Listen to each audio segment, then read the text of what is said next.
by only the initial gang this thing of the operator and the corporator. Then slowly people start coming, and when those people start coming in, the reinforcing loop is saying goes in the direction of a snowballing effect. Now the stocks get quoted in the newspapers. This is showing a lot of volumes. How did the volumes come? Because of circular trading.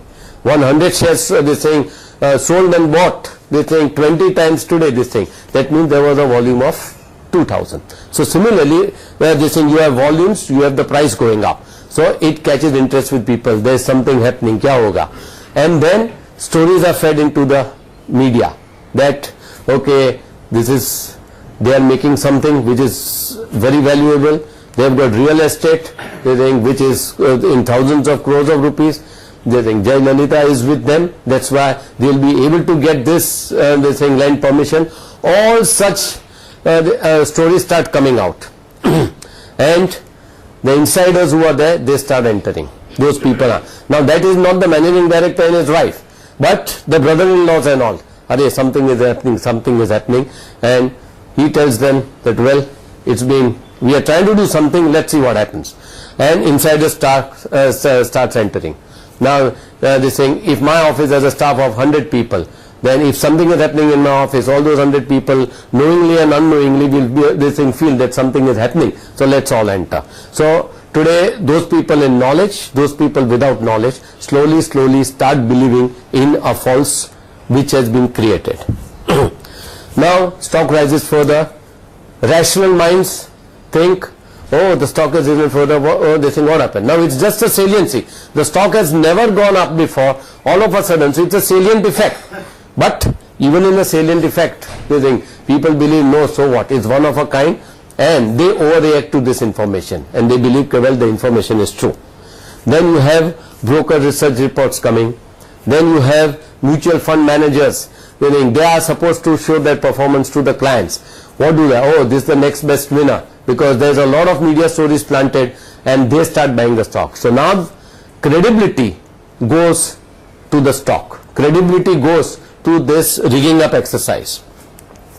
Now this is where the early operators and all those things, they start exiting the stocks, because now the reinforcing loop has reached its second stage, when knowledgeable investors start entering. Stocks again start going up, and retail investors, they believe, oh, we have missed the bus, and they start in that.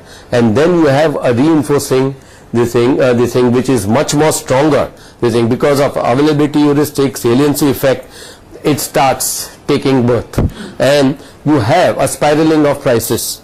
And then of course along with that the representative heuristic takes place. So because if one stock is there, all the stocks in that sector also start going up.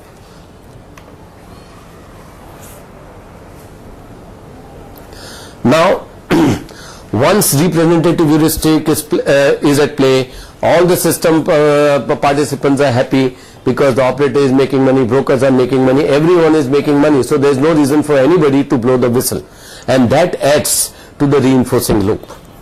Now the stock slowly, because it has been a favorite in the market, because it has been well talked about in the media, it may either enter the index because of the volumes, or they think it enters the list of the banks, where they start lending against that stock, because you must have seen when you take your order of feather, this is our list, we will only lend through that. So all these things happen in the market, which gives more credibility to the stocks, and more people start entering the stocks. Now is the time where greed is at its peak. Yeah. And at that point of time, people don't even think that this stock 6 months back it was just 5 rupees, today it is 500, how can I pay? Everything is forgotten, because it has become a stock market favorite. And this is where the real operators and the management, they start exiting. Now herd mentality is also at work. So what happens is the stock doesn't go like this. When it goes down, people feel, oh, this is a good opportunity. It was 500, now it's available at 400. So then again they start getting in. And then it comes in media, CNBC starts, Udyan Mukherjee starts with the name of that company, because it is the most talked about company. All the analysts, when they come over there, they would also recommend that company. Not that they have great knowledge about the company, but what do? They are also carried away by the herd mentality. Everyone is talking about that stock, then how can I not talk about that stock? Otherwise, you become a boring speaker over there. And the stocks just goes on rising because everyone, they saying, is working in the greater fool theory. That nobody is willing to blow the whistle. Not even the government can do it. Because how does he know? Not even the regulator, knowing fully well, but he doesn't know exactly what is happening. And that time the reinforcing loop is so strong that it requires a lot of courage to stand on the other side of the fence. Wait, I'll just finish this and then we'll do this.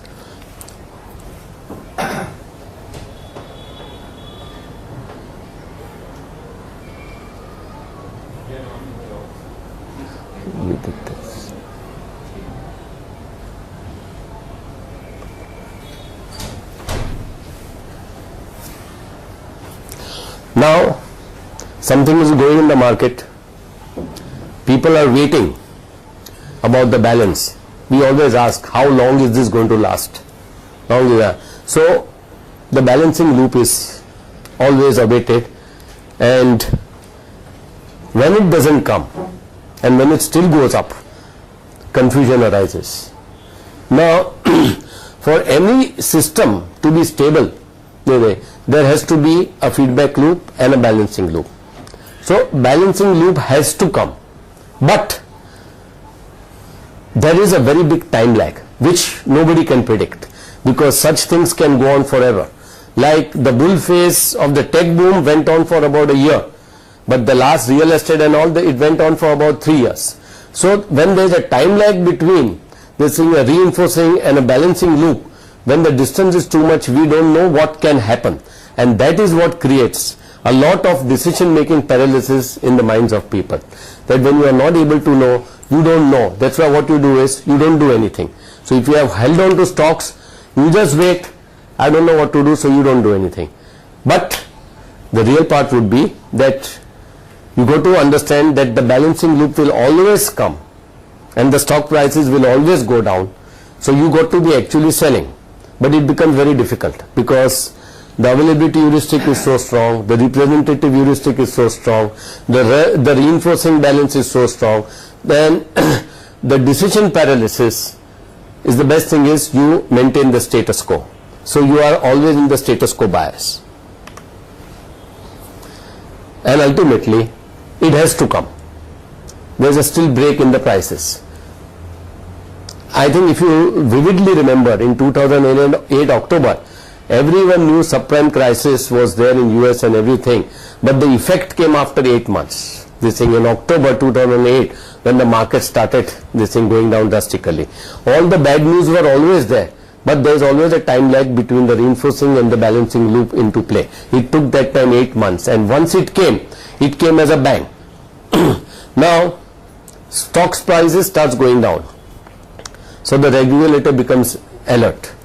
That time he is looking at, because the balance has been tilted. Everything was going this thing very well, and then what's gone wrong? So everyone starts thinking. Fear starts setting in, because suppose you had a stock which was 500 rupees, all of a sudden it is 400 rupees, you believe that your net worth has just eroded. So you are in a fearful mode. Ultimately what happens is, insiders start leaking information. When the tide turns, the brother-in-laws and all those near them, they start getting out, and then they tell people to get out. Now, it's not that they know what is happening, but when you are holding a share, you are suffering from an endowment effect. What is an endowment effect?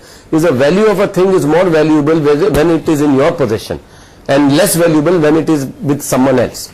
That's why whenever you tell your broker to buy stocks in the market, if you are holding Reliance, you will want to sell it at 102 rupees and you want to buy it at 98 rupees. Normally that is not, because you believe that the endowment effect is at play, so you believe that the market is wrong, you want to sell it because you have got it, so you want a higher price. If you want to buy it, you feel the market is wrong, because then now that's endowment effect. Now these people, because of endowment, because they sold the stock, they start talking bad about the company. Stock price starts declining. Then different types of stories get into the market. and the stock prices goes down, again decision paralysis there, people don't know what to do, so they don't do anything. Then